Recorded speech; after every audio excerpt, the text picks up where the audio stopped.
السلام عليكم. أشهد أن لا إله إلا الله وحده لا شريك له وأشهد أن محمدا عبده ورسوله أما بعد فأعوذ بالله من الشيطان الرجيم بسم الله الرحمن الرحيم.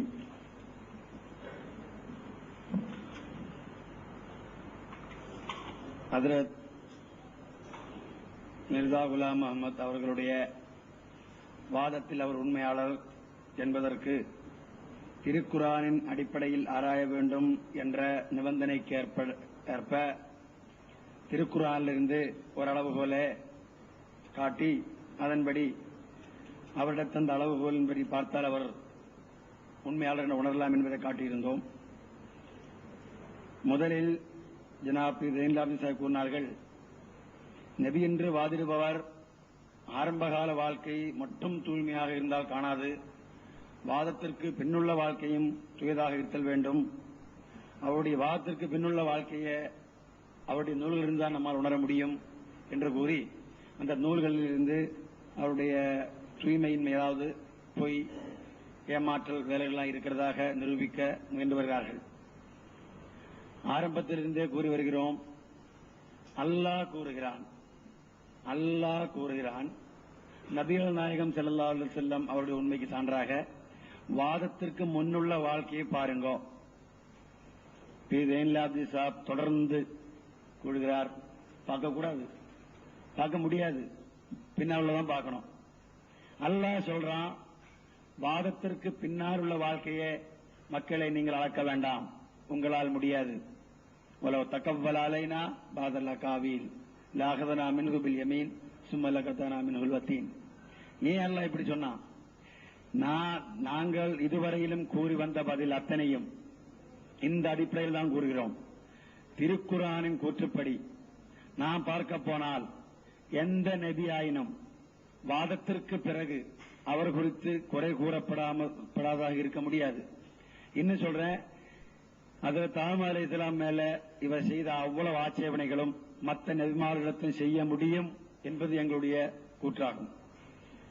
அந்த அடிப்படையில் இவங்க நேற்று, அதாவது வாதத்திற்கு முன்னுள்ள வாழ்க்கை தூய்மையாக இருக்க வேண்டும் என்பதை முதல்ல மறுக்கல, இப்பதான் சொல்றாங்க அது சரிதான், இருந்தாலும் பின்னால் நம்ம பார்க்க முடியுங்கிறாங்க. அது இல்ல, அல்லாஹ் சொன்ன வழிக்கு தான் பார்க்கணும், பார்க்கறதுக்கு வரல. அந்த அடிப்படையில் நாங்க கேட்டதுக்கு பதில் சொல்லவில்லை என்று மௌலவி பி இல்லாத சொல்வதில் சிறிது கூட பொருள் இல்லை. ஏன்னா உண்மையிலே வாதி நாங்க வச்சிருக்கோம், ரெண்டு வாதத்தை, ரெண்டு ஆதாரத்தை வச்சிருக்கோம், அத மறுக்கல. உளவு தக்கவலாவ இன்னொரு வகையில மறுத்திருக்கீங்க. எப்படின்னா, அங்க அல்லாஹ் மேல இட்டு கட்டுறதும் பொய்யாக வழிவரதா சொல்றதும் எல்லாம் ஒரே மாதிரி தான் அப்படின்னு சொல்லிட்டு உளவு தக்கவலா இப்போ படிச்சு காட்டினாங்க. இன்னொரு வசனம் சொன்னாங்க, கால ஊயிலேயே தானே கமராத்தில் மௌத், இந்த வசனத்தை படித்தாரு. ஒமன் அதலம் இம்மன் இஃப்தர அலல்லாஹி கதிபன் அவ் கால ஊஹிய இலைய வலம் யூஹா இலைஹி ஷைஉம் மின், அதாவது அல்லாஹ்விடமிருந்து வஹி வருவதாக கூறி அல்லது வராமல் இருக்கக்கூடிய ஆள், இப்படி ஒரு மூணு வகையான சொல்லப்படுறாங்க. அல்லாமல் இட்டு கட்டுவது, வஹி வராமல் வருவதாக சொல்வது, அல்லாஹ் இறக்குவது போல் நானும் இருக்குவதாக சொல்வது. இது மூன்று வகையான மக்கள். இது பொதுவானது, ஒத்துக்கொள்கிறோம். அப்படிப்பட்டவருக்கு அமராத்தில் மௌத், அங்க தண்டை கொடுக்கிறேங்கிறான். ஆனா எந்த ஒரு வசனத்தை நாம சொல்றோமோ அது குறிப்பாக அல்லாவின் மேல் சில வசனங்களையாவது இட்டு கட்டி சொல்வதைத்தான் குறிக்கும். அதைத்தான் சொல்லிட்டு வரோம். எந்த ஒரு விஷயம் இங்க பேசப்படுகிறதோ அதற்கென குறிப்பாக அல்லாஹ் கூறியுள்ள ஒரு இலக்கணம். பொய்யராக இருந்தால் இந்த காலம் வாழ்ந்திருக்க மாட்டார் அப்படின்னு சொல்லும் பொழுது, இன்னொருவர் வாழ்ந்திருக்கிறார் என்றால் ஒன்று இருவரும் உண்மையாளர் அல்லது இருவரும் பொய்யர் என்றே சொல்ல வேண்டும். கூற்றுப்படி உலக தக்கவல் அலைனா பாதல் அகாவில், இவர் ஒரு சில சொற்களாவது அல்லாவின் மீது இட்டுக்கட்டு கூறியிருந்தால் நாம் அவரை அழிவிற்குள்ளாக்கி இருப்போம் என்ற அல்லாவின் கூற்று உண்மை என்றால் வேறு எவரேனும் அவ்வாறு செய்தால் அழிவிற்காராக இருக்க வேண்டும். ஆனால் அவ்வாறு நிகழவில்லை என்பது, அவ்வாறு செய்தவர் அழிவிற்கு ஆளாகாமல் இருந்தது, இறை தண்டையிலிருந்து காப்பாற்றப்பட்டது, அவர் உண்மையாளர் என்பதற்கு சான்றாகும்.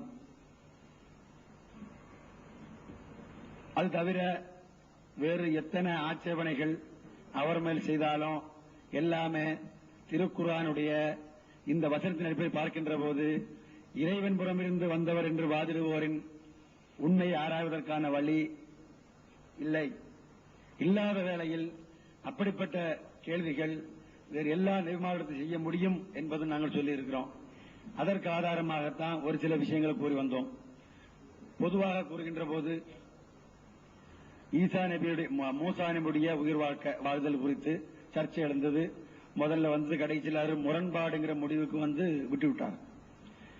நாம சொல்றோம் முரண்பாடு என்று கூறுவதாயிருந்தால் திருக்குர்ஆனிலே முரண்பாடு இருக்கு என்று மற்றவர்களால் சொல்ல முடியும். இங்கே எவர் ஒருவரை நீங்கள் நம்பவில்லையோ அந்த ஆள் உண்மையாளர் இல்லை என்று சொல்வதாக நீ காட்டுகிறீர்களோ ஒரு ஆதாரம், அதே மாதிரியான ஆதாரத்தை எல்லா நபிமார்களுக்கு எதிரிலையும் காட்ட முடியும். மிர்சா குலாம் முகமது சாஹிப் அவருடைய கூற்றுக்களில் முரண்பாடு இருக்கிறது என்று நீங்கள் கூறுவது போல் திருக்குர்ஆனில் முரண்பாடு இருக்கிறது என்று மற்றவர்களாலும் கூற முடியும், கூறுகிறார்கள் என்பதை எடுத்துக் காட்டினோம். அதை கண்டுகொள்வதில்லை. நாங்கள் என்ன சொல்கிறோம் என்றால், இதுவும் ஒரு அளவுகோல் என்றால் கூற்றில் முரண்பாடை காட்டுவதனால் அவர் உண்மையாளர் இல்லை என்று ஆகிவிடும் என்றால், எதிரிகள் திருக்குர்ஆன் முரண்பாடை காட்டுவதனால் அதுவும் நீங்கள் நினைப்பது போல் ஆகிவிடுமா? கேள்வி. அதை சொல்லல. மூசா நபி விஷயம் சொல்லியிருந்தோம். ஈசா அலைஹிஸ்ஸலாம் அவர்களுடைய உயிர் வாழ்தலை புற்பூண்டுகளால், அதாவது சின்ன விஷயங்களால், ஒரு சில சொற்களால் நிரூபிக்க முடியும் என்றால் புற்கொடிகளால், அதனை விட வலுவான முறையில் மூசாவுடைய வாழ்க்கையை நிரூபிக்க முடியும் என்ற அந்த வசனத்தை காட்டினார். நீ அவரை சந்திப்ப சந்தேகம் கொள்ள வேண்டாம் அப்படிங்கிற வசனத்தை வைத்து அவர் உயிரோடு இருக்கார் என்று கூறலாம் என்று கூறியிருக்கார்களே தவிர மூசார உயிரோடு இருக்கார் என்று சொல்லவே இல்லை. அந்த மாதிரி ஒரு பதிலாக்கும். அது நீங்க இப்பவும் திரும்பவும் அவர் உயிரோடு இருக்கிறார், இறக்கவில்லை. ஏன்னா அந்த அளவுக்கு ஈசா நபி விஷயத்தில் இருக்கக்கூடியதை விட இந்த அளவுக்கு வலுவான சான்றது இருக்குன்னு சொல்றாங்க. அப்படி கற்பனை சொல்வதா இருந்தா சொல்லலாம் அப்படிங்கறது அது பதில். அந்த பின்னி பன்சலத்து வலதி, இறைவனுடைய மகன் என்று சொன்னார். அதற்கு அவர் சொல்லக்கூடிய விளக்கத்தை படித்து காட்டினோம். யூசுப் நபியுடைய கனவு, பொதுவாக நீங்க நிறைய கனவு பற்றி சொல்லிருக்கீங்க. கனவு, இல்ஹாம், இந்த விஷயங்களை பற்றி நிறைய ஆச்சரியம் வச்சிருக்கீங்க. மொத்தமா அதுக்கு பதில் சொல்றேன், நல்லா கேளுங்க. இறைவன் புறம் இருந்து வருவார் என்று வாதிடுபவருக்கு வஹி, இல்ஹாம், கஷ்பு எல்லாம் வரலாம். அந்த வரக்கூடியது அவருக்கு இறைவன் அறிவிக்கக்கூடியதா இருக்கும், பல வகையில் இருக்கலாம். அதற்கான விளக்கம் அவர் சொல்வதை ஏற்றுக்கொள்ள நீங்க தயாராக இல்லை. அதற்கு நீங்களாக ஒரு விளக்கம் கொடுத்து இது எப்படி ஒரு நபிக்கு இருக்க முடியும் என்று கேட்கிறீர்கள்.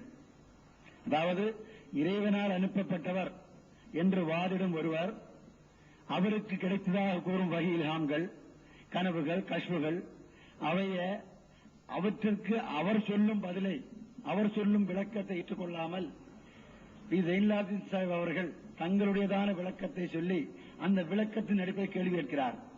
அவரே ஒரு கருத்து சொன்னார். யூசுப் நபி அலைஹிஸ்ஸலாம் அவர்கள் கனவுக்கு விளக்கம் சொன்னதாக. அப்போ அங்க அவர் சொன்ன விளக்கம், அந்த விளக்கத்தை பார்க்காம ஒரு பசு இன்னொரு பசுவை திங்குது. இது அப்படியே கனவு, இது எப்படி திங்க முடியும்? இப்படி கேட்கலாம், கிண்டல் பண்ணலாம். அதாவது இந்த கனவை வெளிப்படையாக எடுத்து நீங்க கேள்வி கிண்டல் பண்றீங்க. இந்த விஷயத்த நபிகள் நாயகம் ஸல்லல்லாஹு அலைஹி வஸல்லம் அவர்கள் மேல முழுமையாக பற்று வைத்து பார்த்துருக்கு நாம முஸ்லீம்கள், யாருக்கு இந்த இருக்காது. ஆனா இஸ்லாத்தை பற்றி அறியாத ஒருவன் கிண்டல் பண்ண வேண்டும் என்ற நோக்கத்தோட, நல்ல எண்ணம் இல்லாமல், இன்னும் சொல்ல போனா இப்போ நீங்க எந்த பார்வையில் மிர்சா சாஹிபை பார்க்கிற அத மாதிரி அந்த பார்வையில் ரசூலுல்லாஹ் பார்க்கக்கூடிய ஒருவர் ரசூலுல்லாஹ்வுக்கு வஹி, இல்ஹாம் இறங்கியதை பற்றி நீங்க சொல்வது போல் சொன்னால் எப்படி சொல்வார்? நீங்களே சிந்தனை செய்து பாருங்க. ஒருவர் 10-40 வயது வரையிலும் இருந்தால் ஒரு கோயிலில் போய் உட்கார்ந்து கொண்டிருக்கிறார். இந்த பாருங்க, நீங்க சொல்வது போல் சொல்கிறேன், இந்த சொல்லு உங்களுடைய கூற்று.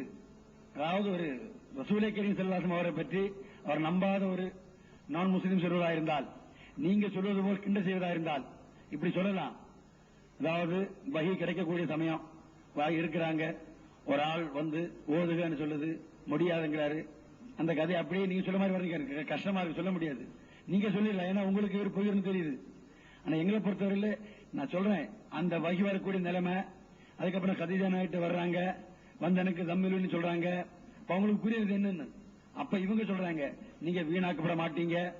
அப்போ அது நபிகள் நாயகம் ஸல்லல்லாஹு அலைஹி வஸல்லம் அவர்களுக்கு முதலில் வகி வரக்கூடிய அந்த நிலைமையே உணர முடியல. அவருடைய அந்த புனிதமான தூயத்தன்மை அதனை கதீஜா நாயகி சொல்லிக் கொடுக்குறாங்க. அதுக்கப்புறம் இன்னொருத்துக்கு போகுது. அந்த கதையை, அந்த நிகழ்ச்சியை புகாரிலே இருக்கு, பல இடங்கள்ல இருக்கு, நம்ம நம்புறோம். அதனை நீங்க சொல்வது போல, நான் அப்படி சொல்ல நினைச்சு சொல்ல முடியல.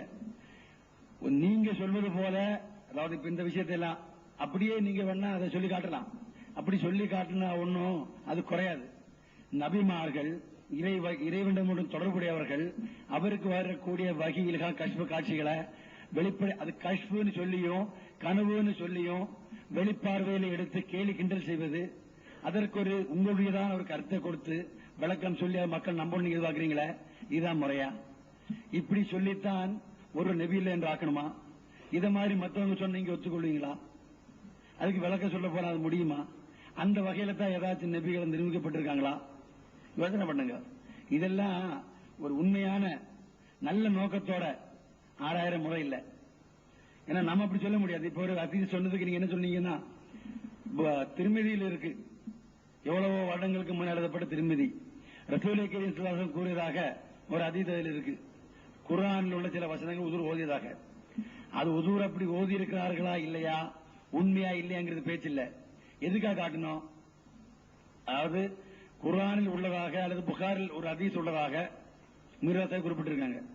இன்னொரு இடத்துல அந்த ஹதீஸ் இருக்கு, அது தவறுதலாக எழுதப்பட்டது, திருத்தனாக காட்டி கொடுத்தோம். இது திருத்தம் எழுதப்பட்டிருக்கான்னு கேட்கறீங்க. அப்படி எழுதப்படாதனால அவ்வளவு நம்பக்கூடாதுங்கிறீங்க.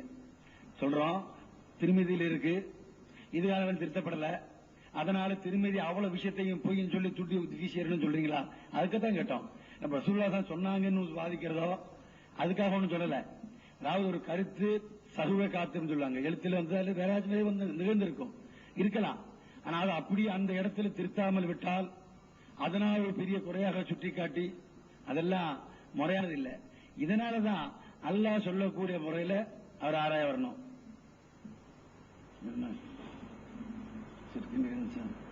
வகி நபிக்கு எப்படி வரணும்? நபிக்கு புரியாத மொழியில வகி வரக்கூடாது, பல முறை சொல்லியாச்சு. அந்த வசனம் நீங்க திரும்ப சொல்றீங்க, இல்லா பில் லிசானி கௌமிஹி. அப்படின்னா அது இது மட்டும் நீங்க நிரூபிச்சு காட்டுங்க. இல்லா பில் லிசானி கௌமிஹினா நபியுடைய மொழியில் தான், நபி பேசக்கூடிய மொழியில தான் வகி வரணும், அப்படிதான் பொருளா? அல்லது சமுதாயத்தின் மொழியில் நபி அனுப்பப்படுகிற பொருளா? நபியினுடைய மொழியில் தான் வகி, அதுக்கு எங்க இருக்கிறது பொருள்? அப்படி கிடையாது. இரண்டாவது, நபிக்கு தெரியாத மொழியில் வரணும்.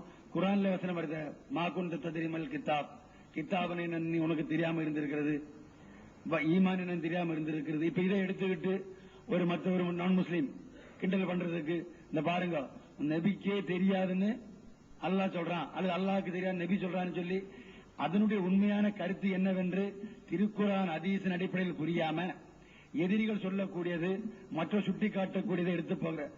உண்மையா சொல்றேன், நீங்க உண்மையிலேயே இதில் சொல்றேன், உண்மையை உணர்த்த வேண்டும் நோக்கமா இருந்தா உங்களுக்கு சுட்டி காட்டப்பட்ட அந்த வசனங்களை மேலையும் கீழே படிச்சு பாருங்க.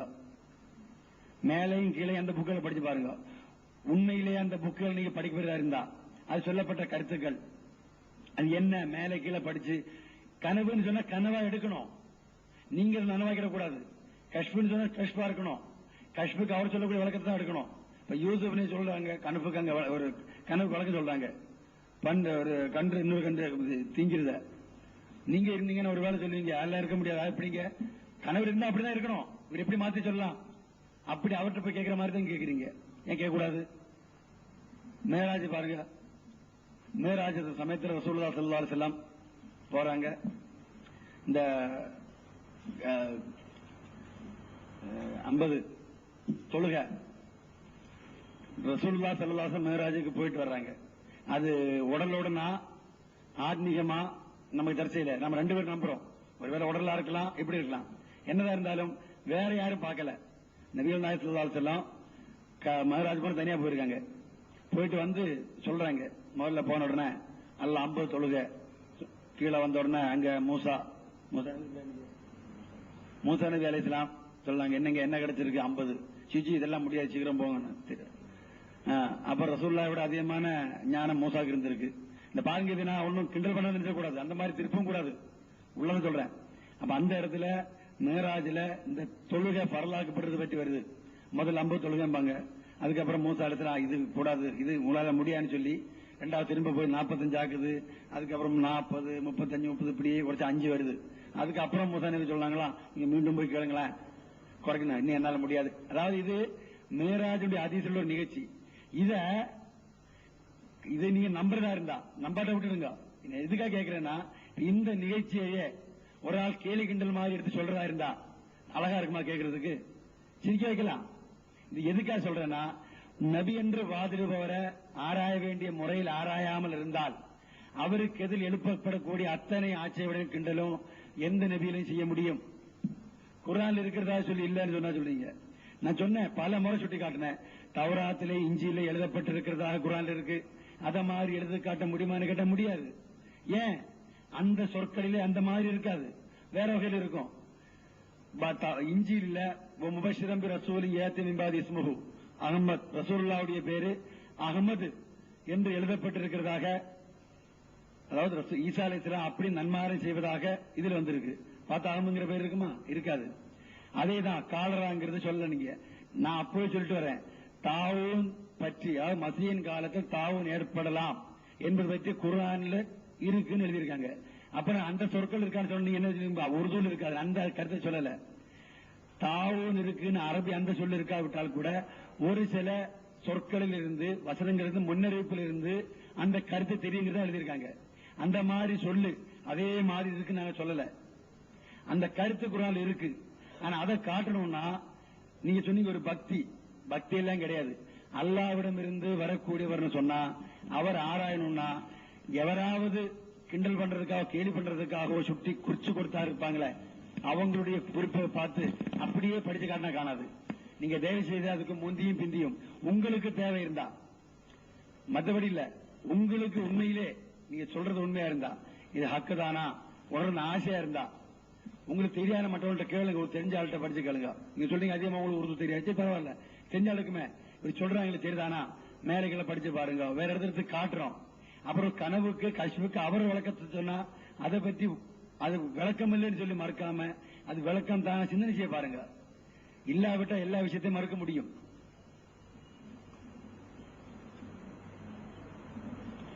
எனவே உண்மையிலே நீங்க ஹக்கை உணர்த்துவதுதான் நோக்கம் சொல்றது உண்மையா இருந்தா, விவாதத்தின் நிபந்தனையில் குறிப்பிடப்பட்டிருந்தபடி நாங்கள் அந்த நிபந்தனைக்கு ஏற்ப திருக்குர்ஆனில் இருந்து உண்மையான நபிக்குரிய இலக்கணம் என்று சிலவற்றை எடுத்துக்காட்டி அதன்படி இவரை உண்மையான நபிதான் என்று நம்பலாம் என்பதற்கு ஆதாரத்தை காட்டியிருக்கிறோம். நீங்கள் அளித்திருந்த வாக்குறுதிக்கு ஏற்ப பொய்வாதிக்குரிய இலக்கணம் என்ற முறையில் எதனையும் குர்ஆனிலிருந்து எடுத்துக்காட்டவில்லை. நீங்க சொல்லியிருக்கிறீர்கள் நபி பொய் சொல்ல மாட்டார், உண்மைதான். ஆனால் வாதத்திற்கு முன்னால் பொய் சொன்னதாக நீங்கள் சுட்டிக்காட்டினால் நிச்சயமாக அந்த கூட்டின் அடிப்படையில் அவர் பொய்யர் என்றாக்கலாம். ஆனால் உலகம் உள்ள நாள் வரையிலும் உங்களாலும் உங்களுக்கு இந்த குறிப்பை தந்தவராலும் எவராலும் முடியாது. ஆரம்ப நாள் தொட்டே அதற்காக முயன்று தோல்வி கண்ட மக்கள்தான் மீண்டும் அதற்காக தோன்றிருக்கிறான்.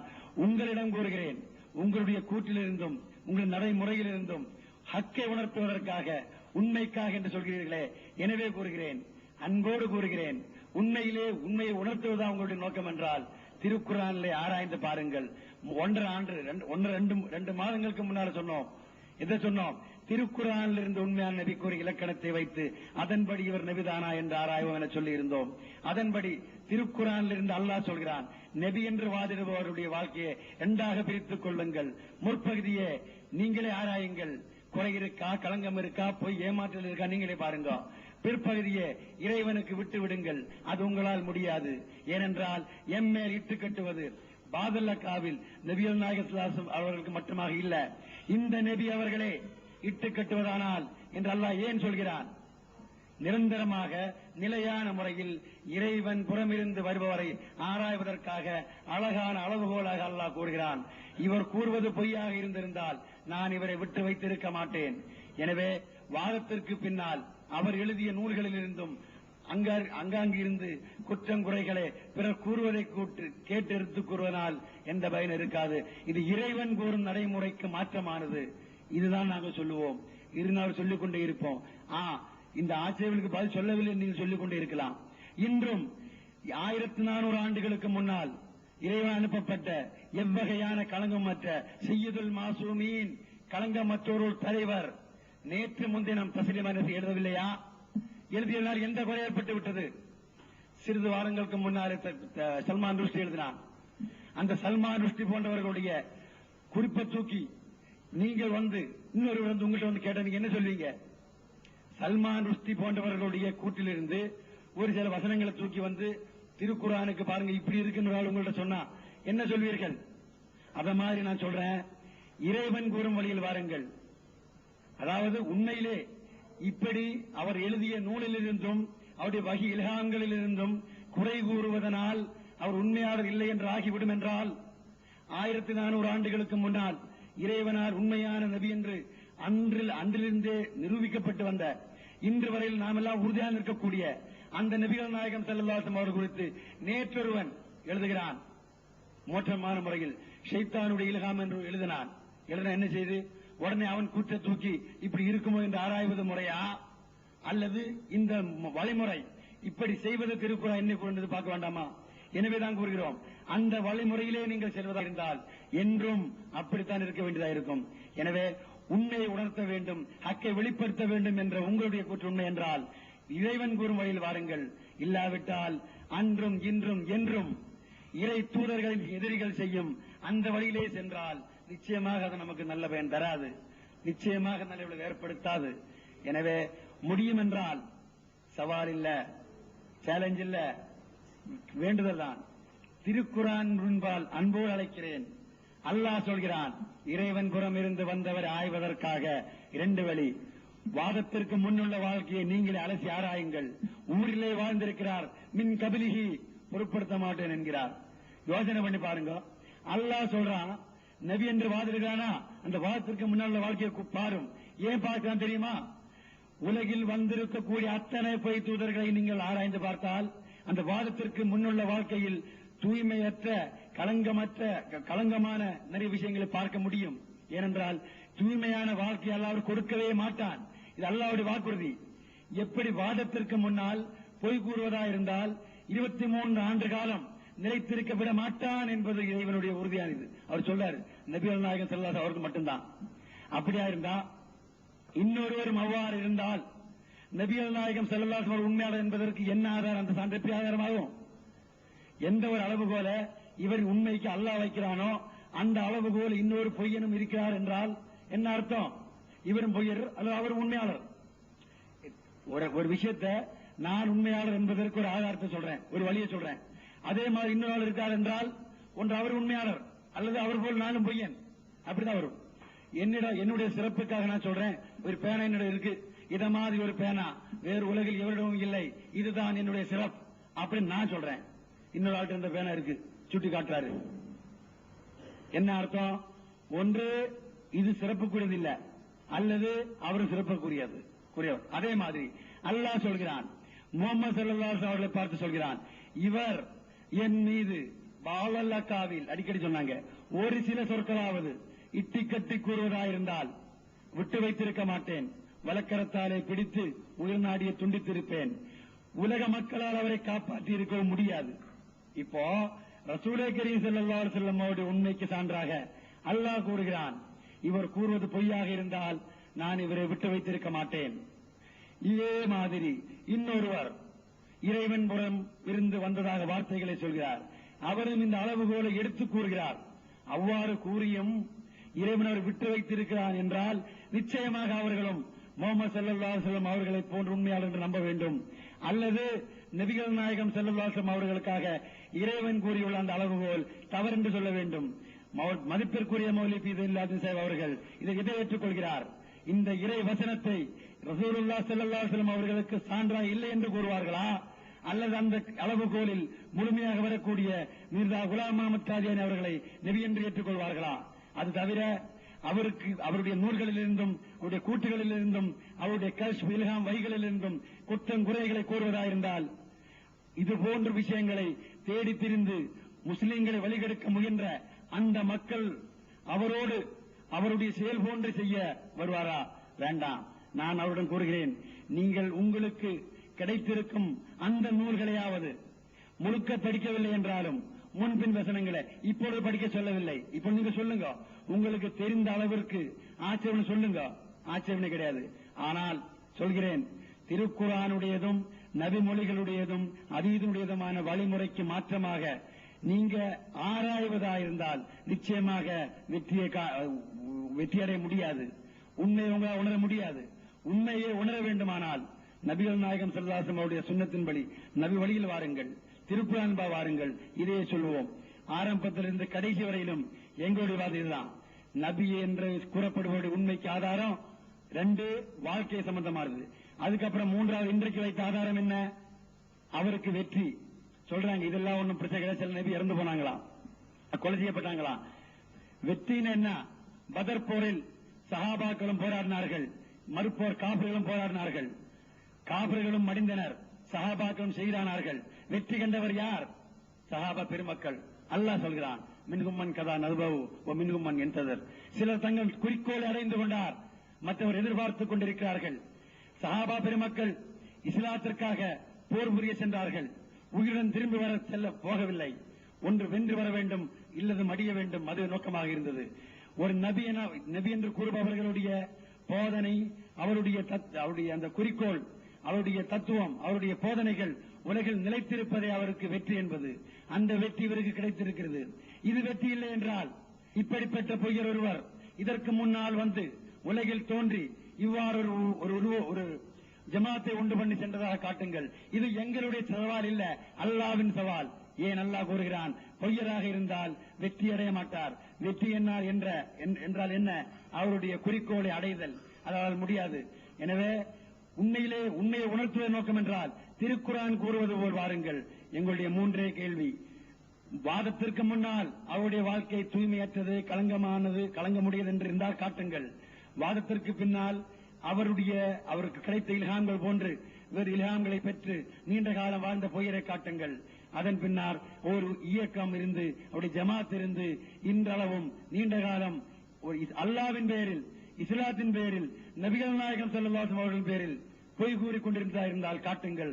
ஒரு நாளும் காட்ட முடியாது. எங்களுடைய இந்த 3 கேள்விகள் ஆரம்பத்திலிருந்து நாங்கள் வைத்திருக்கும் 3 கேள்விகள், இதற்கு பதில் சொல்லாமல் நாங்கள் கேட்ட கேள்விகளுக்கு பதில் சொல்லவில்லை என்றால் அந்த கேள்விகள் உண்மையான இறைவன் புறமிருந்து வந்தவர் என்று வாதிடுவோரின் வாதத்தை ஆராய்வதற்காக திருக்குர்ஆன் தரும் அளவுகோல் இல்லாததனால் அதற்கு நாங்கள் பதில் சொல்ல வேண்டும் என்று கட்டாயம் இல்லை. இருந்தாலும் சொல்லி வருகிறோம். ஏன் சொல்கிறோம்?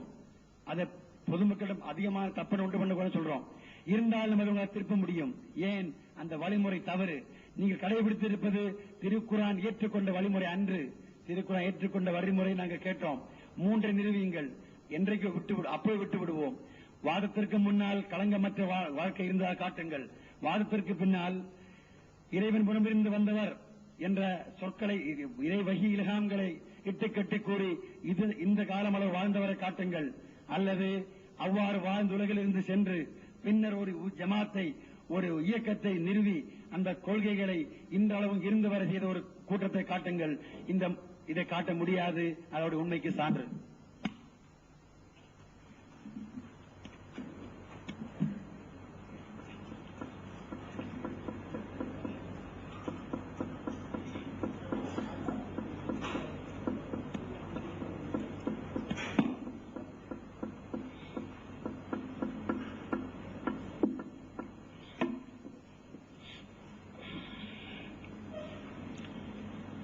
அன்பிற்குரிய சகோதரர்களே,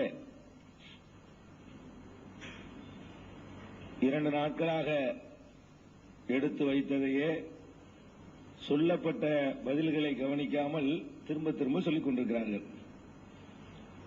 இருந்தாலும் இப்போது புதிதாக சில கேள்விகள் எழுப்பியதால் அதற்கு நான் விளக்கம் சொல்லிவிட்டு மிர்சா சாஹிபுடைய இன்னும் சில கூற்றுகளை நம்ம ஆராய்வோம். அதாவது கேட்கிறாங்க, முகமது ஸல்லல்லாஹு அலைஹி வஸல்லமுடைய நுபுவத்தை பற்றி இந்த மாதிரி ஒருத்தன் சந்தேகப்பட்டு இந்த மாதிரியான ஆட்சேபனைகளை நம்மிடத்தில் கேட்டா நம்ம என்ன செய்வோம்? அவர் கேட்க முடியுமா இல்லையா? கேட்க முடியும். அதுக்கு பதிலும் சொல்ல முடியும். ரெண்டு அம்சம் இருக்கிறதுல கேட்க முடியும், என்ன வேணாலும் கேட்கலாம். என்ன கேட்டாலும் அதுக்கு பதில் சொல்ல முடியும். உங்களுக்கு பதில் சொல்ல முடியலன்னா அவனை என்கிட்ட கொண்டு வாங்க, நான் பதில் சொல்றேன். எனக்கு சொல்ல முடியும். இன்ஷா அல்லாஹ் இஸ்லாத்தின் மீது யார் என்ன கேட்டாலும் பதில் சொல்ல முடியும், அதுல எந்த சந்தேகமும் கிடையாது. அது மாதிரியே நாங்க நிகழ்ச்சி நடத்துறோம் சென்னையில மாசம் மாசம். முஸ்லீம் அல்லாத யார் வேண்டுமானாலும் வரலாம், இஸ்லாத்தை பற்றி எந்த ஆட்சேபனை வேண்டாலும் செய்யலாம், பதில் சொல்றோம். ஒவ்வொரு மாசம் நடத்திட்டு இருக்கோம். அதனால அப்படி இருக்கணும். அதாவது கேள்வி கேட்பாங்க நசந்தா, நம்பாதான் கேட்க தானே செய்வாங்க, அதுக்கு பதில் இருக்கும், அதுல சந்தேகம் இல்ல. இப்ப உங்கள்ட்ட நாங்க கேட்கிறோம், பதில் இருக்கணும்ல. ரெண்டுக்கு பெரிய வித்தியாசம் இல்லையா? சல்மான் ருஷ்டி கேட்டான் சாத்தானின் வசனங்கள் அவன் எழுதுனா, நாங்க அவன் எழுதுனதுக்கு அவ்வளவுக்கும் பதில் கொடுத்தோம். வேதம் ஓதும் சாத்தான்கள் இலவசமாக, ஆமா, வேதம் ஓதும் சாத்தான்கள் சொல்லி இலவசமாக நாங்க என்ன செஞ்சோம், ஒரு புக்கு போட்டு, அவன் மற்றவங்க எல்லாம் திட்ட வேலையெல்லாம் இருந்தாங்க, அவன் வேண்டு. நாங்க என்ன செஞ்சோம், அவன் சொன்னது அறிவுபூர்வமா சரியில்லை, அவன் சொன்ன ஒவ்வொரு வாதமும் ஒவ்வொரு கருத்தும் சரியில்லை, இஸ்லாம் சரியான ஒரு மார்க்கம் தாங்கிறத அவனுடைய அத்தனை ஆட்சேபனைகளுக்கும் பதில் சொல்லி நாம வேதம் ஓதும் சாத்தான்கள்ங்கிற அந்த புஸ்தகத்தை அதே நேரத்திலேயே எப்ப இந்த சர்ச்சை இந்த நாட்டில் நடந்துகிட்டு இருந்துச்சோ அந்த நேரத்திலேயே போட்டோம். தஸ்லீமான சரி விமர்சிக்கலையா? விமர்சிக்கிறா, பதில் நாங்க சொல்லலையா? யாரும் சொல்லலையா? நாங்க சொல்லியிருக்கிறோம் பதில். நீங்க சொன்னீங்களோ இல்லையா தெரியும், நாங்க சொல்லியிருக்கோம். அது மாதிரி ராம் ஸ்வரூப், அருண் ஷோரி, இந்த மாதிரியான ஆட்கள் இஸ்லாத்தின் மீது ஆட்சேபணம் பண்ணாங்க. நாங்க எங்களுடைய பத்திரிகைகள் வாயிலாக அதுக்கு என்ன செஞ்சிருக்கிறோம், பதில் சொல்லி சம்பந்தப்பட்டவர்களுக்கு அனுப்பி வச்சிருக்கிறோம். எதுக்கு வச்சுறோங்க?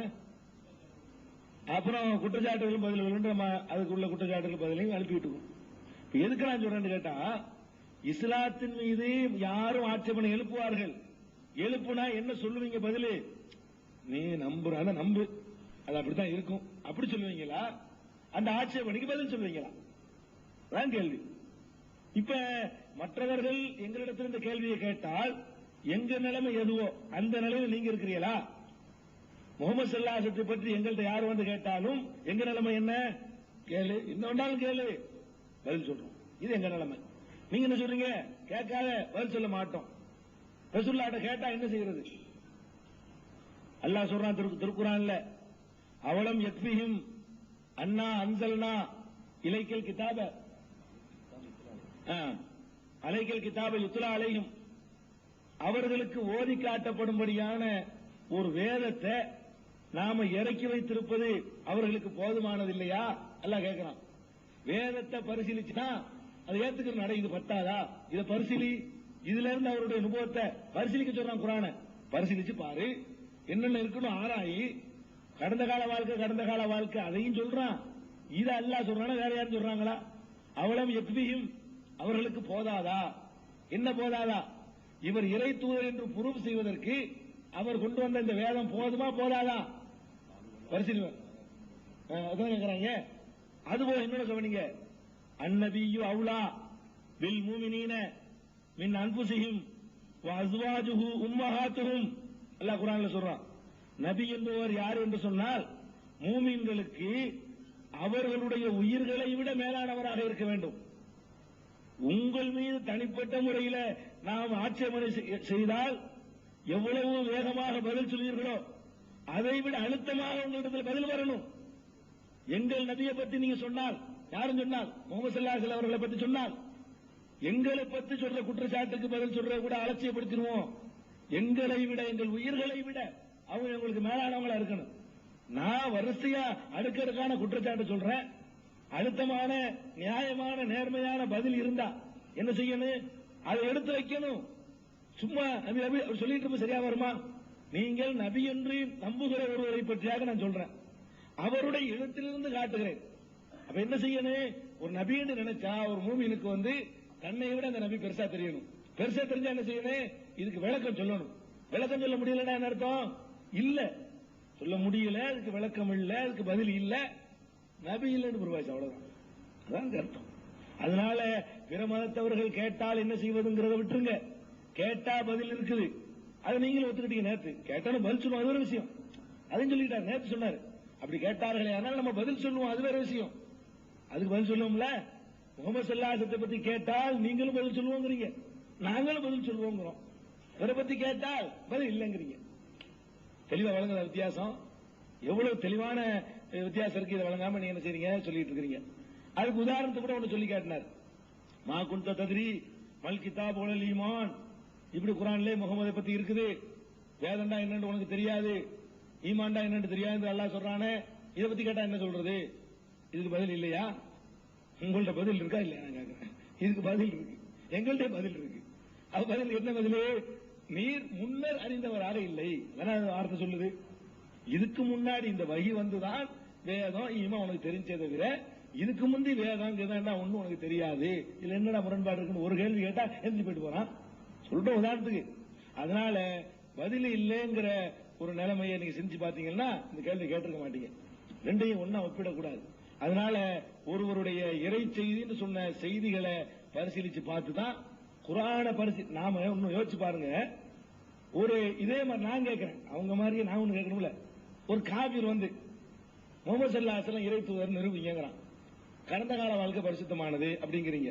அவன் உங்கள்ட்ட கேட்கறான், நீங்க தானே எழுதி வச்சுக்கிறீங்க கடந்த கால வாழ்க்கைய, நாங்க ஒரு காலத்துல பார்த்தோம், இப்ப ப்ரூஃப் கொடுங்கிறான். எதை கொடுப்பீங்க? கடந்த கால வாழ்க்கை இருப்பீங்களா? கடந்த கால வாழ்க்கை உங்க ஆளுக்கு தானே எழுதி வச்சுக்கிறீங்க எல்லாம். நானும் அந்த காலத்துல இருந்து எழுதி வச்சிருக்கிறேன், அவரை நானும் அணுவா கண்காணிச்சிட்டு இருந்தேன் அப்படின்னு அவன் கேட்கறான். அப்ப நீங்க எதை கொடுப்பீங்க? இந்த இதை படின்னு கொடுப்பீங்க. இந்தப்பா அல்ல அவர் கொண்டு வந்து வேதம் இருக்கு, இதை படி, இதுல இருந்து தெரிஞ்சுக்கிறேன். இதை படிச்சு பார்த்துட்டு சொல்லு இது இறை வேதமா இல்லையான்னு நான் பதில் சொல்றேன். மனிதால் கொண்டு வர முடியாத ஒரு செய்தியா இருக்குன்னு நீங்க ஒத்துக்கிட்டேன்னா அவரை இறைத்து ஒத்துக்க. நீங்க கேட்ட மாதிரி நான் கேட்கிறேன். நீங்க கேட்டது பொருள் இல்லாத கேள்வி, நான் கேட்கிற அர்த்தமுள்ள கேள்வி. ஒரு நபின்னு ஏத்துக்கிறாத ஒருத்தன் போய் நீங்க முகமது ஸல்லல்லாஹு அலைஹி வஸல்லம் நிலைநாட்ட போறீங்க. அவன் என்ன சொல்றீங்க?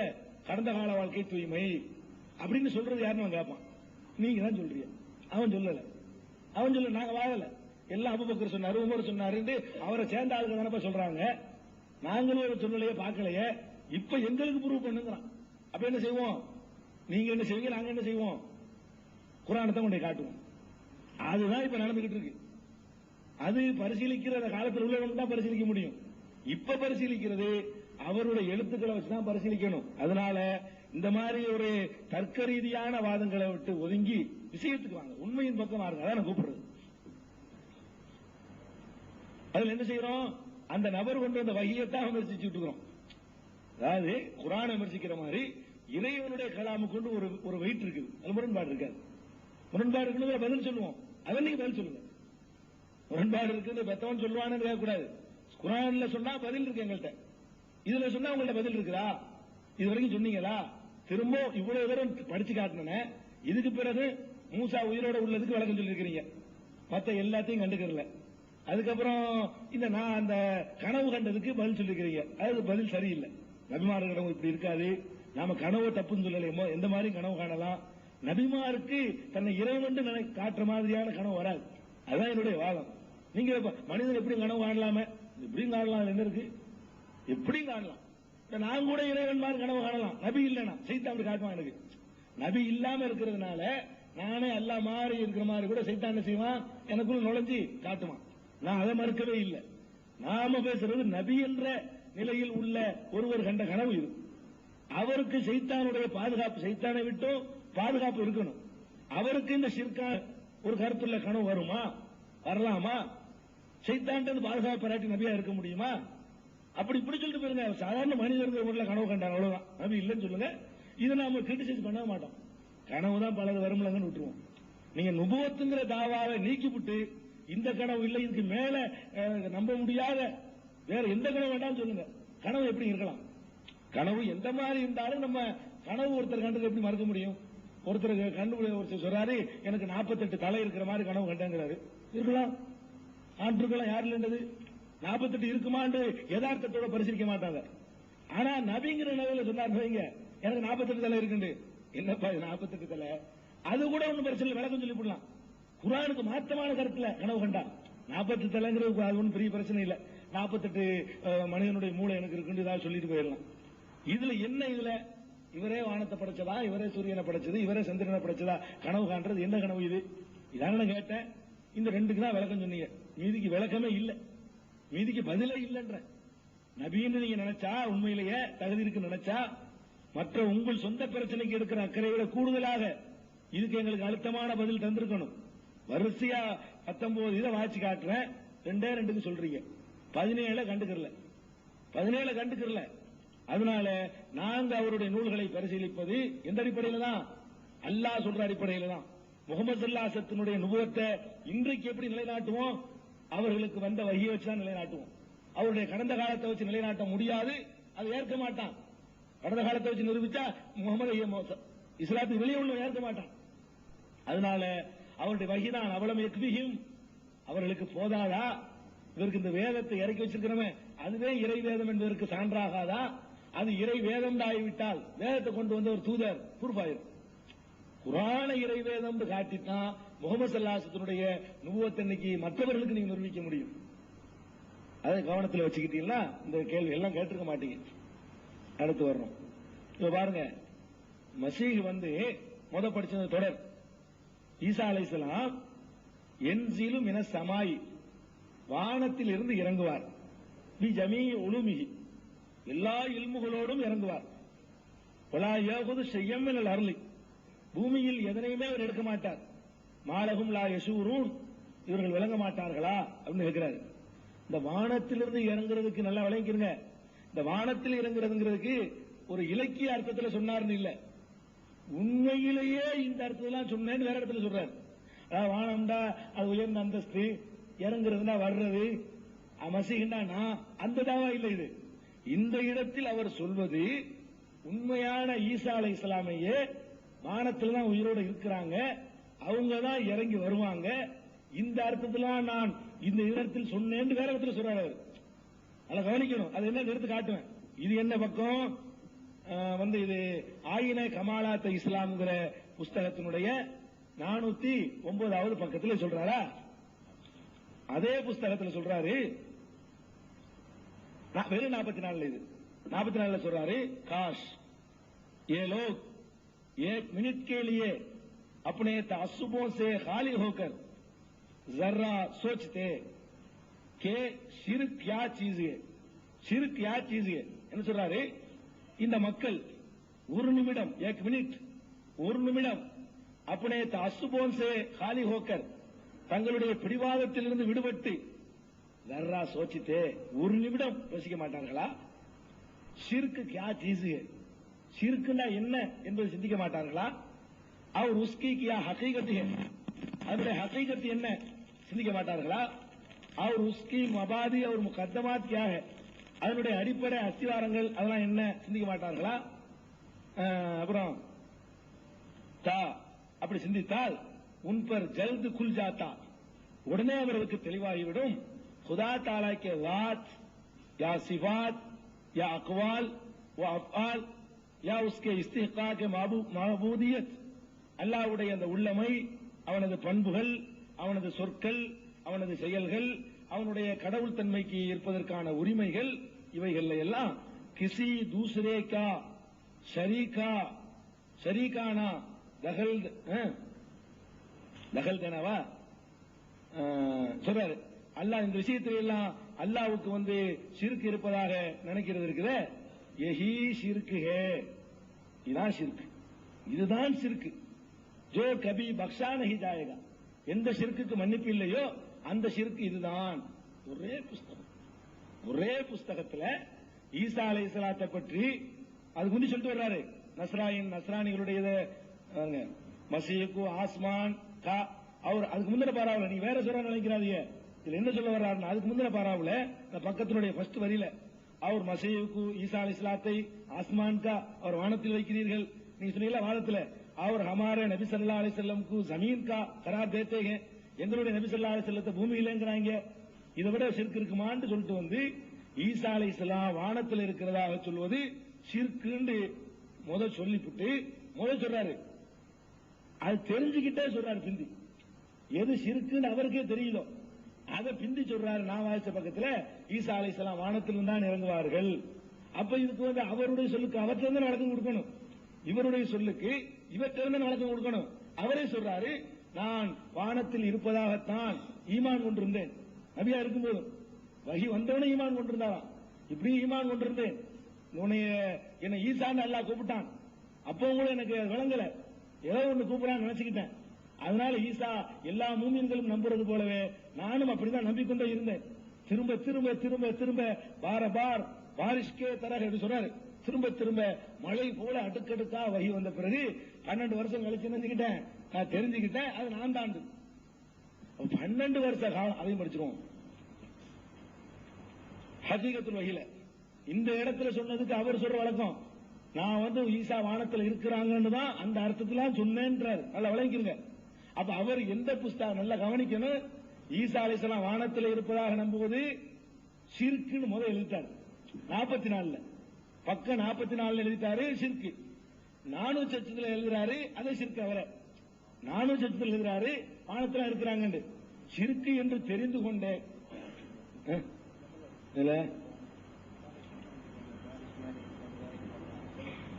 இந்த ஹகீகத்துல் வஹி இதே அர்த்தம் தான். ஹகீகத்துல் வஹி என்ன? ஹகீகத்துல் வஹி பக்கம் 153 வாசிக்கிறேன்.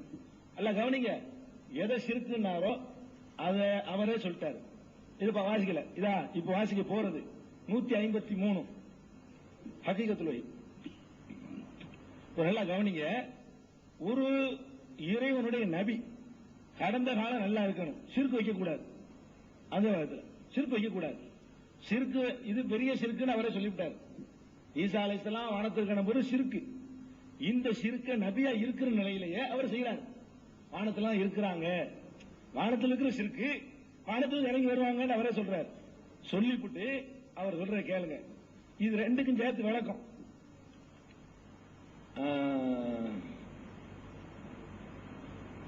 அவர் மேராபி எஹி ஏத்துக்காது தான், எனக்கும் கூட இதே ஏத்துக்காது தான் இருந்தது. என்ன இருந்தது? நபியா இருக்கும்போது இருந்தான், அவர் வஹி வந்துகிட்டு இருக்கும்போது இருந்தான். ஹஜரத் ஈசா ஆஸ்மான் பர்சி நாசில் ஹோங்கே, ஈசா அலைஹிஸ்ஸலாம் வானத்திலிருந்து தான் இறங்குவார்கள் என்பதுதான் என்னுடைய அகீதாவாக இருந்தது. இஸ்லியே மைனே खुदा की वही को लाहिर पर हमल करना न चाहा, இதனால் தான் அல்லாஹ்வுடைய வஹியை அதன் வெளிப்படையான அர்த்தத்தில் நான் புரிந்து கொள்ளவில்லை. அல்லாஹ் இவரை ஈசான்னு கூப்பிடுறான்ல, அதை வந்து வெளிப்படையா நான் எடுத்துக்கல. ஏன்னா நான் ஏன் அக்கீதா அல்லாஹ் சொன்னா கூட ஏன் அக்கீதா என்ன, வானத்தில் இருப்பாருன்னா ஏன் அக்கீதா. நல்லா கவனிங்க, கரெக்டா வாசிக்கிறேன். அவர் மேராபி என்னுடையவும் ஏத்துக்காத் எஹீதா, என்னுடைய ஏத்துக்காத் இதாத்தான் இருந்துச்சு. எதா இருந்துச்சு? ஹஜரத் ஈசா அலைஹிஸ்ஸலாம் ஆஸ்மான் பரிசி நாசில் ஹோங்க, வானத்தில் இருந்துதான் இறங்குவார்கள் என்றுதான் ஏன் ஏத்துக்காது இருந்துச்சு. இஸ்லியே இதனால் மைனே நான் खुदा की वही को அல்லாஹ்வுடைய வஹியை லாஹிர் பர் ஹமல் கர்னான சாஹா, அதன் வெளிப்படையான அர்த்தத்தை எடுத்துக்கொள்ள நான் விரும்பவில்லை. இஸ் வஹிக்கு தாவீல் கி, இந்த வஹிக்கு வந்து நான் ஒரு விளக்கம் கொடுத்துக் கொண்டேன். अपना एहतिकाद दूर ही रखा, वही रखा जो आम मुसलमानों का था. சாதாரண மற்ற முஸ்லீம்களுடைய அக்கீதா என்னவா இருந்ததோ அந்த ஏத்திக்காதை நான் வைத்துக் கொண்டேன். எல்லா முஸ்லீம்களையும் போல நான் ஏத்திக்காது கொண்டுட்டேன். ஆனா வஹி வருது நீ தான் ஈசாண்டு, நான் வேற அர்த்தம் கொடுத்துக்கிட்டேன். அவருக்கு அப்ப புரியாத முறையில் வருது வஹி. பாருங்க, அவருக்கு வஹி வருது நீ தான் ஈசாண்டு, அதே வேற அர்த்தமா இருக்கு தாவீல் செஞ்சுக்கிட்டேன். அதனால நான் என்ன பண்ணிக்கிட்டேன், அதே ஏத்துக்காக தான் வச்சுக்கிட்டு இருந்தேன். और उसी को बराहीन अहमदिया में शाही किया, அதனால தான் பராஹின் அஹ்மதியாவுல ஈசா அலைஹிஸ்ஸலாம் வானத்தில் இருக்காங்கன்னு சொல்லிட்டு இருந்தேன். பராஹின் அஹ்மதியாவுல அதனால தான் அப்படி சொல்லிக்கிட்டு இருந்தேன். அப்ப அப்படிதான் நம்புனேன். லேக்கின் பாது உஸ்கே இதற்கு பிறகு உஸ்கே பாரேமே பாரிஷ் கி தரஹ், இது விஷயமாக மழையை போல வஹி இலாஹி நாசில் ஹுய் திரும்ப திரும்ப வருதான். ஒரு வருஷம் அவர் புரியலையா, திரும்ப திரும்ப நீந்தா ஈசா நீந்தா ஈசா நீந்தா ஈசாண்டவனதான் இதுக்கு எல்லாம் இப்படி சொல்றான். அப்பதான் அவளை விளங்குதான். மழை மாதிரி வருதான். மழையை போல எனக்கு பிறகு வஹி ஆரம்பிச்சவன वो मसीह मावूद जो आने वाला था तू ही है. அப்பதான் வழங்கிட்டான். வரக்கூடிய மசீஹ் மவுதுங்கிற நீ தான் அப்படின்னு சொல்லுவது அப்பதான் எனக்கு விளங்குச்சு. ரொம்ப லேட்டா, எவ்வளவு வருஷத்துக்கு பிறகு. और साथ उसके நூத்துக்கணக்கான நிஷான் அடையாளங்கள் ஜுஹூர்மே ஆயே. அதை விளங்கின பிறகுதான் நிறைய அடையாளங்கள்லாம் வருதான். அதற்கு விளங்கல அல்லாஹ் சொன்னது. நீ தான் ஈசா. நல்லா கவனிக்க வேண்டிய விஷயம். பக்கம் சொல்லிட்டேன் 153. அல்லாஹ் அவர்கிட்ட நீ தான் ஈசான்னு சொல்லிவிட்டான். சொன்ன பிறகு அவர் எழுதுறாரு வானத்திலிருந்து இறங்குவாரு. அதுலயும் எழுதுறாரு இது ஷிர்க்கு. கவனிக்க வேண்டிய விஷயம். அல்லாஹ் அவர்கிட்ட சொல்லிவிட்டாங்க நீ தான் ஈசான்னு. அந்த சொன்ன பிறகு எழுதுறாரு என்னது அது ஷிர்க்கு அப்படின்னு. ஈசா அலைஹிஸ்ஸலாம் அது ஷிர்க்கு. அதுக்கு பிறகு எழுதுறாரு ஈசா அலைஹிஸ்ஸலாம் இருக்கிறாரு. இது என்ன, இது என்ன நீங்க விளங்குறீங்க? இதுல இருந்து என்ன விளங்குறீங்க? அதுக்கப்புறம் என்ன சொல்றாரு, எனக்கு அது விளங்கல, அது விளங்கல அல்லாட்ட இருந்து. நீ தான் ஈசான்னு எல்லாம் சொன்னானே, அது மாதிரி இருக்கும் போல இருக்கு விட்டுட்டாராம், விளங்காம இருந்துட்டாராம். இப்படி திரும்ப திரும்ப திரும்ப திரும்ப. அப்ப அல்லாஹ் விளக்க தெரியலன்னு அர்த்தம். அல்லாஹ்வுடைய வகி யாருக்கு வருதோ அவருக்கு விளங்குறதாவும் இருக்கும், அவன் விளக்க தெரிஞ்சவனாவும் இருப்பான். ஒரு விஷயத்தை அல்லாஹ் சொல்ல வர்றான்னா 10-12 வருஷம் ஒருத்தர் சிறுக்குல போடுவானாங்க. நான் கேட்கிறேன், அதுவும் நபீன் ஆக்கின பிறகு எதை ஷிர்க்குன்னு அவர் சொன்னாரோ அதே நம்பிக்கையில் இருந்து கொண்டிருக்கிறார். ஒரு நபி ஷிர்க்குல இருப்பாரா? கேள்வியதான். நுபுவத்துக்கு முந்தி இருக்கலாம் அப்படி சொல்லுவீங்க நீங்க. இது நுபுவத்துக்கு பிந்தி. இது என்னது? ஷிர்க்குன்னு கண்டுபிடிச்ச பிந்தி. அது மட்டும் இல்லாம அல்லாஹ் இருக்கு நீந்தா ஈசான்னு சொன்ன பிறகு ஈசா உசுரோட இருக்கிறார் நினைக்கிறது ஷிர்க்குன்னு சொன்ன பிறகு ஈசா உசுரோட இருக்கிறார் இப்படி சொன்னாருன்னா இதுக்கு என்ன அர்த்தம்? சிந்திச்சு பார்க்கணும். எதையாவது அவர் சொல்லியிருக்கிறார், நல்லா அலசி பார்த்து. இன்னும் சில விஷயங்கள்லாம் இருக்குது. அப்போ உங்களுக்கு கடுகளவு இருந்தால் தெரிஞ்சு போயிடும். அவர் என்னென்னலாம் சொல்லி எப்படியாவது இதை ஈசப்பண்ணு மரியம் சொல்றதுக்காக வேண்டி அவர் என்னென்னமோ சொல்லி பார்க்கிறார். அப்படி சொல்லி பார்க்கிறாரு, மாட்டிக்கிறாரு, இப்படி சொல்றாரு. அப்புறம் விளைக்கிறாரு. மக்களுக்கு கேட்கிறாங்க, என்னப்பா ஈசா நபின்னு சொல்லும் போதே நீ உன்னைய மகதின்னு வாக்களிக்கப்பட்ட மகதின்னு சொல்லும் போதே ஈசா வானத்தில் இறங்குவாங்கன்னு சொன்ன, இப்பயே மாறிக்கிட்ட, அப்பவே உனக்கு மகதின்னு வகி வந்துருச்சுண்டிய. இதை கேட்கும்போது என்ன சொல்றாரு? சொன்னேன், எல்லாரும் சொல்ற மாதிரி நானும் சொன்னேன். நபி என்ன சொல்றாரு? எல்லா முஸ்லீம்களையும் பார்த்தேன், அவங்க அக்கீதாப்படி நானும் சொல்லிக்கிட்டேன். அப்ப வகிய மறைச்சாரா? வகி வழங்கலையா? இவ்வளவு வருஷமா வழங்கலையா? அப்ப இது என்னங்கிற கவனித்து ஆழமாக நீங்க சிந்திக்க வேண்டிய விஷயம். உங்களுக்கு எல்லாரும் சேர்த்து சொல்றேன். இதுக்கு வாதிடக்கூடிய மக்களும் இருக்கிறாங்க, வாதிட வர்றவங்களும் இருக்கிறாங்க. வாதிட வர்றவங்களுக்கு ஒரு பொறுப்பு இருக்கு வாதிடணுங்கிறது. அதனால அவரு ஐயூப் சாஹிப் சொன்ன மாதிரி முஜாதலம் 4 சொன்னா சொல்லலாமோ சொல்லாட்டி சொன்னோமோ அது இருக்கும். அது நீங்க கவனிக்க வேண்டியதில்லை.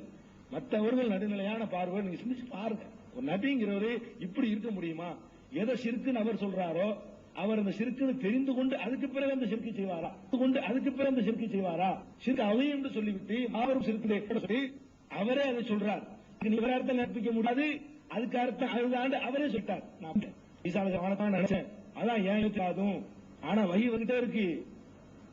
ஆனால் நான் அதை விளங்கல. வகி ஈசாண்டு நான் விளங்கி கொள்ளல. அப்ப இதான் நமக்கு செய்யுது. என்ன கேட்டா அவங்க அந்த இவங்கள்ட்ட வாதம் பண்ணாங்கல்ல, இதோட டீடைல்ஸ் நமக்கு நல்லா வழங்குது. கிறிஸ்தவர்கள் அதுலதான் விஷயமே இருக்குது. ஆங்கிலம் நினைஞ்சாரு அது நினைச்சிட்டாரு, தன்னுடைய வாதமாக்கி கொண்டார். அவ்வளவு விஷயம். அதுக்கு தகுந்த மாதிரி மாறாச்சார். ஒரு வாதத்துக்கு போய் சொல்ல முடியல. இப்ப நான் தான் ஈசா, இப்ப நான் நபிங்கிறேன், என்ன சொல்றேன்னு கேட்பமா இல்லையா? இந்த மாதிரி அவனுக்கு பதில் சொல்ல முடியாம போகுது. இது என்னஞ்சாரு ஒரு பாயிண்டா எடுத்துக்கிட்டு சொன்னாரு. அதனால இவ்வளவு குழப்பம் இல்லை. மரியத்தை ஜோடிக்க வேண்டி வருது அவருக்கு. ஈசன் மரியம் வருது. மரியமுடைய மகன் எப்படி நீங்க ஈசாங்கிற ரேட்டு இவனு மரியம் அல்லா சேர்த்துக்கு சொல்றான். இருக்கணும். மரியம்ங்கிறதாவும் என்னைய அல்ல ஆக்கிட்டான், அப்புறம் ஈசாவும் இணைவே ஆக்கிட்டான். இப்படி எல்லாம் சொல்லுதான். அதுக்கு மாதிரி மஞ்சள் ஆடை தச்சால் எல்லாம் சொல்ல போறேன். எல்லாம் தனக்கு சொன்னது கேட்கும் அது அதுக்கு அவர் சொன்ன விளக்கங்கள் எல்லாம் நீங்க வச்சு பாத்தீங்கன்னு சொன்னா அவர் ஒரு பிளான் பண்ணி சொல்லிக்கிறார். நிரூபணம் ஆகுது. அது சந்தேகமே கிடையாது. நான் இந்த சொன்ன சான்றுகள் இருந்து வழங்க சும்மா சொல்லிட்டு போல நான் ஏற்கனவே சொன்ன சான்றுகள் இருந்தும் உன்னை சொல்லிவிட்டார். சொன்னதுக்கு பொதுவா ஒன்றா என்ன செய்யறாரு? எழுதிட்டு இருக்கிறாரு. அதுக்கப்புறம் பாருங்க மஞ்சள் வருங்க. அதாவது ஈசா அலைஹிஸ்ஸலாம் வருவாங்கன்னு ஹதீஸ் இருக்கு. கவனிக்க வேண்டிய விஷயம். ஈசா அலைஹிஸ்ஸலாம் வருவாங்கன்னு ஹதீஸ் இருக்கு. ஒண்ணு நினைஞ்சாரு வரமாட்டாங்கன்னு ஆக்கியாச்சுல, ஆக்கிட்டாருல, அவர் வரமாட்டார், வருவாங்கன்னு இருக்குது. அப்ப வருவாங்கன்னா மஞ்சள் நிற ஆடையோடு வருவார்கள் இருக்குது. மஞ்சள் நிற ஆடையோடு டமாஸ்கஸ்ல வந்து இறங்குவார்கள், இந்த மலர்களை தோலை கைப்பட்டு இறங்குவார்கள் அப்படின்னு இருக்கு. உடனே என்ன பண்ணாரு, இதுக்கு என்ன சொல்லலாம்னு யோசிக்கிறாரு. மஞ்சள் ஆடை, எனக்கு 2 நோய் இருக்குது, இடுப்புக்கு மேல ஒரு நோய் இருக்குது, இடுப்புக்கு கீழே ஒரு நோய் இருக்குது. இடுப்பு கீழே நோயின சிறுநீர் போறதா அந்த நோய் சொல்லுவாங்க, சல்சில் போலுமாங்க. அதுக்கு தமிழ்ல என்ன சொல்றது, டயபெட்டிஸ் மாதிரி நீரிழிவு. அது முக்கியம் இல்ல. அவர் சொல்றாரு 2 மஞ்சள் ஆடை வருவாங்கன்னு இருக்குல்ல அதிசு, அதுக்கு என்ன விளக்கம்னா, இந்த மூத்திரம் வந்துகிட்டே இருக்கிறோம்ல, இதுதான் கீழே போட்டுக்கிற மஞ்சள் ஆடை.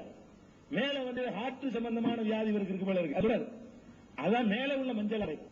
மஞ்சள்ங்கிறது வந்து நோய்க்கு சொல்லப்படுறது உண்டு, தாபீர்கள்ல இருக்குது அப்படின்னு வேற சொல்ற. அப்ப ஈசா அலைஹிஸ்ஸலாம் மஞ்சள் ஆடை அணிந்து கொண்டு என்ன செய்ய டமாஸ்கஸ்ல இறங்குவாங்க கட்டுவது. அப்ப ஈசாவுக்கு தான் இவர் ஈசாவை போன்றவர்னு சொல்லிடுறாரு. போன்றனா நீங்க டமாஸ்கஸ்ல வந்து இறங்கும் போது மஞ்சள் ஆடையும் காணா, 2 மலக்குகள்ல தோல்ல கழிச்சுக்கிட்டு இருந்தவன ஏன் இல்ல மஞ்சள் எனக்கு தான் மஞ்சள் நோய் 2 நோய் இருக்குல்ல, அதான் மஞ்சள் ஆடைங்கிறாரு. அப்ப என்ன சம்பந்தம் இருக்குது, சம்பந்தம் இல்லையோ யாரும் சொல்லி அதுக்கு ஒண்ணு சொல்லிடுறாருன்னு வழங்குது பாருங்க. மஞ்சள் ஆடைக்கு சொல்றாரு வழக்கம் இருக்கு, மஞ்சள் ஆடை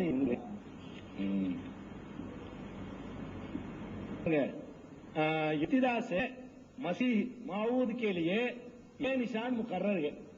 மசீஹ்காவின் இந்த ஒரு அடையாளம் இருக்கிறது.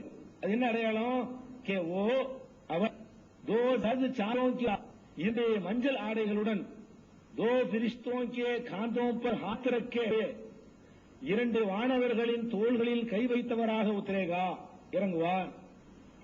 சோ ये वही 2 सर्द चादर हैं. அது இந்த 2 முறை என்ன தெரியுமா, जो मेरे जिस्मानी हालत के साथ शामिल की गई है. அதான் என்னுடைய உடல்ல இருக்கா இல்லையா, இதைத்தான் இது சொல்லுகிறது. ஒன்னு மேல உள்ளது, இன்னொரு இடத்துல விளக்கம் சொல்ற, இன்னொரு இடத்துல அந்த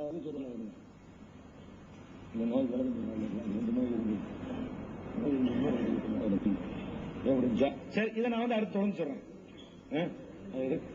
சரி, அப்புறம் சொல்றாரு அம்பியா அலைஹிஸ்ஸலாமுக்கு இத்திஃபாக் से நபிமார்களுடைய ஏகோபித்த முடியும், ஏகோபித்த முடிவார்.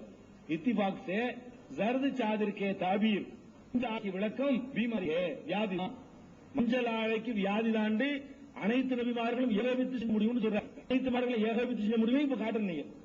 அனைத்து நபிமார்களும் ஏகோபித்து செய்ய முடியும்னா மஞ்சள் ஆடை நோய் தான், அது பீமாரி தான்.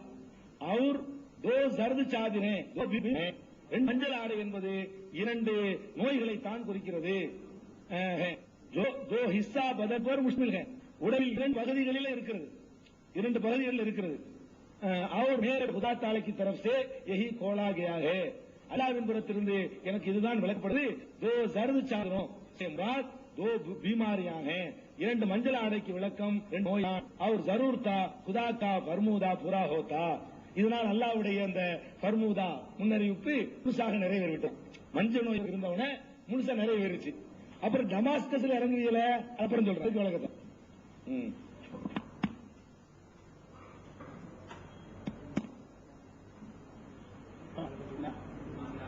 அஸ்ஸலாமு அலைக்கும்.